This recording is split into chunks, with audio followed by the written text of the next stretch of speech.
Hi guys, I'm Melissa and welcome back to my channel. Today I want to chat a little bit about self-sabotaging behavior. Self-sabotage is when you deliberately or subconsciously prevent your own success and happiness. And although there can be a lot of different reasons for self-sabotaging behavior, it generally comes down to feeling unworthy or undeserving of the success and happiness that you truly desire. I'm going to be sharing with you 3 ways that you may be sabotaging your own success without even realizing that you're doing it. And then also some steps that you can take to overcome the self-sabotaging behavior and move forward to experiencing more happiness in your life. Okay, the first way is that by telling yourself that you're not ready, ever. When it comes to working toward your goals, if you find yourself constantly saying things like, if I had more money, then I could do this. If I had more time, then I could start. Or when I lose weight, or when I become more fit, then I'll be ready to start this because I'll feel better. If you've been telling yourself these same things for years and you feel like you're never ready to start, maybe you want to write a book, but you're just afraid to start, so you keep telling yourself, I'm not ready yet, I'm not ready yet. One of the reasons people do this is because they don't want to get hurt, they don't want to get disappointed, so if they never start, then they never have to get disappointed. Now, your subconscious mind, which is usually where the self-sabotaging behavior comes from, is at work to keep you in your comfort zone, to keep you safe, to keep you where you are. So when you want to start something new, something where you could get hurt, you could get disappointed, you might not succeed in the way that you think you're going to right away, and that might really hurt. So that part of you just keeps you stuck where you are and keeps you in this so-called comfort zone so that you never take action and never begin. So if you've been talking about writing a book for years, or if you've been talking about starting a business for years, and you find that you keep telling yourself, I'm not ready, maybe next year, I need more education, I need more money, I need more time, I need more of the right connections, then that could be self-sabotage at work in your own life. All right, the second way that you may be sabotaging your own success and happiness is by quitting too early. Maybe you try something for a day or a week and you tell yourself, this isn't working, it's not gonna work, I might as well just quit right now so that I don't get disappointed and I don't waste my time. You tell yourself, I must be no good at this, I'm going to just embarrass myself. Or you tell yourself, this is going to take way too long for me to become successful, so I'm just gonna quit. I did this with YouTube. You know, I put out a video years and years ago, and I was thinking about starting a channel, and then I would just look at it and be like, oh no, this is embarrassing. Like, what if people find this video and they laugh at it and it's just ridiculous? And so I'll delete it. And then a year or 2 would go by and I would do the same thing again. I would be all excited. I'd pump myself up for starting a channel. Yes, I'm gonna do it, I'm gonna do it.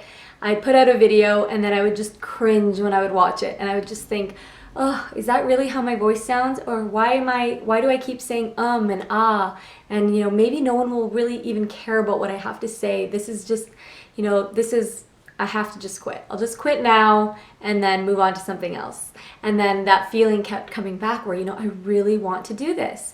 And so that's, I guess, my own experience of self-sabotage that I could share with you. And I overcame it and eventually stuck with a YouTube channel that I'm very proud of and I'm really enjoying.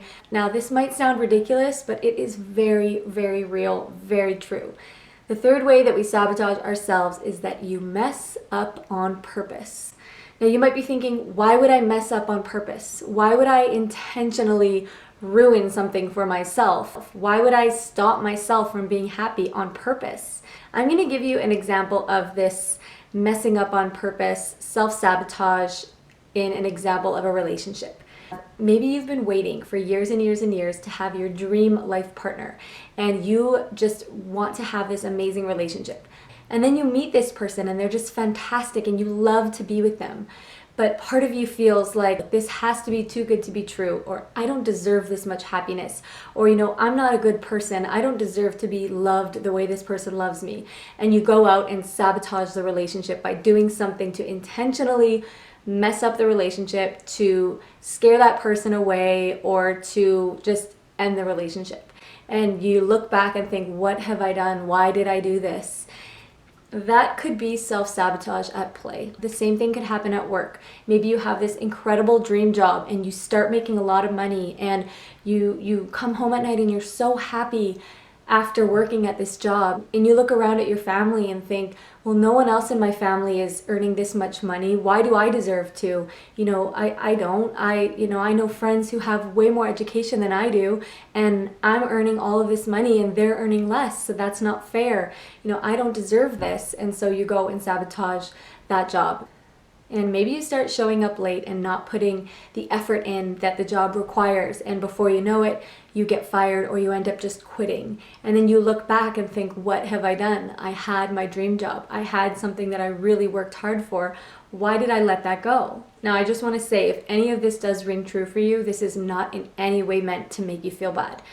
This is more about just taking an honest look at your life, an honest look at the decisions that you're making. And when you give your attention to something and when you see it for what it really is, then you're able to make more loving choices for your life. Then you're able to be aware and make decisions that are in your best interest, that are toward your goals, that are really supportive of what you really want to experience in your life. And so while it can be painful to look at what's going on, that can be the first powerful step into really catapulting you and opening your eyes and allowing you to move forward in a positive direction. All right, so I've shared with you 3 ways that you could be sabotaging your own success and happiness. Now I'm going to go into why. Why are you doing this? Why would anyone sabotage their own happiness? And how can you stop it? One reason for self-sabotage is that you're afraid of the unknown. As I said before, our subconscious minds are working at keeping us safe. They're all about survival, and it's all about keeping you in your comfort zone, even if that comfort zone is not particularly pleasant to you right now. So you might be in a relationship that really doesn't feel right to you, or you might be at a job that you know is not your dream job. You know you're capable of more, and you have these big dreams, desires, and goals that you would love to achieve. But you're not going for them. You're staying where you are and you feel stuck. It's because you have this built-in system that works kind of like a thermostat, and it's called a paradigm. If you want to learn more about it, I recommend looking into Bob Proctor's work. He talks a lot about paradigms, but I like to just think of it as a thermostat, and your thermostat might be set at 75 degrees, and that's comfortable, that's what you know, but the job that you want, the relationship that you want, the type of happiness that you want might be at 85 degrees. And every time you move a little bit closer to that inner part of you brings you right back down to what you're set at, where your comfort zone is, whether you're consciously enjoying living at that level or not. Because at least where you are, you feel like you have the security of knowing what to expect. When you branch out and you reach for something big and you start that big new exciting job, there can be an aspect of fear related to that. Like, what if I mess up? What if I, embarrass myself? What if what if everyone's looking at me and they see me fail? Maybe it's just safer to stay where I am.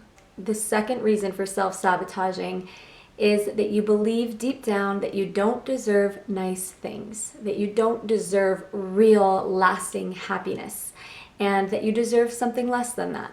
Now, this belief could be wedged deep down somewhere in your subconscious mind, and you know that it's not true. On a rational level, you know that I'm not an unworthy person, I deserve happiness. But that belief can be somewhere so deep down. It could be from seeing something as a child, or hearing something, or just an idea or a belief that kind of has its grip on you in the back of your mind. And the more you become aware, the more you become willing to really look at what's going on, being honest with yourself about how you feel, the emotions that come up when something really great happens to you.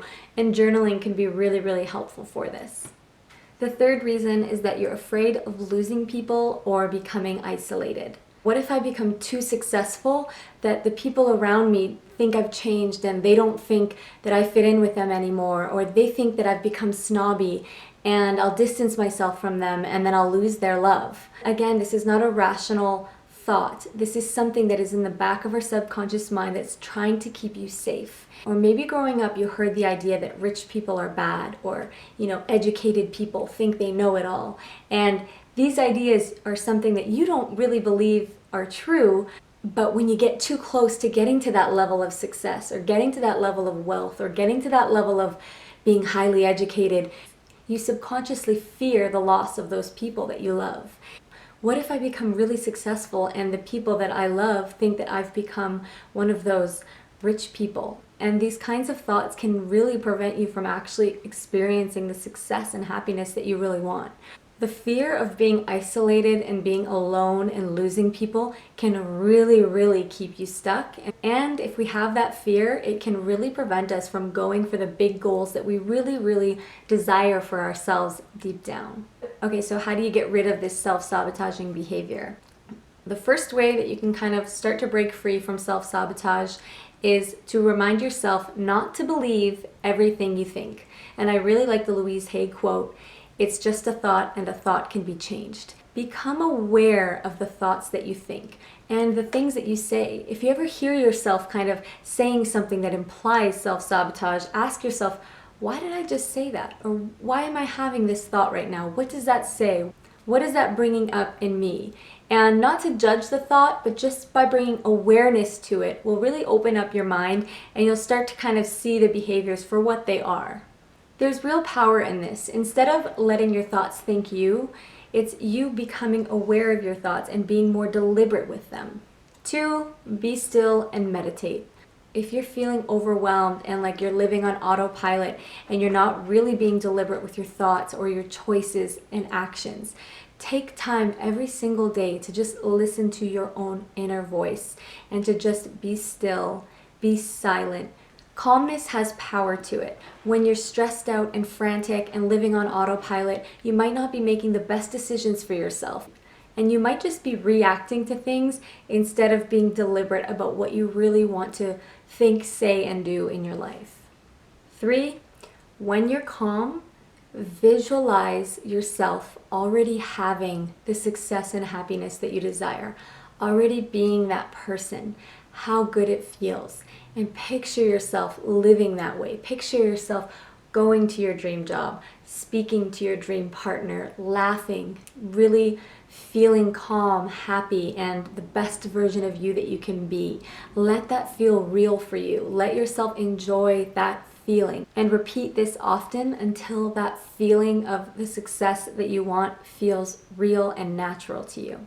You are very deserving, you are very loved, and you are very worthy of everything that you want to do, be, and have.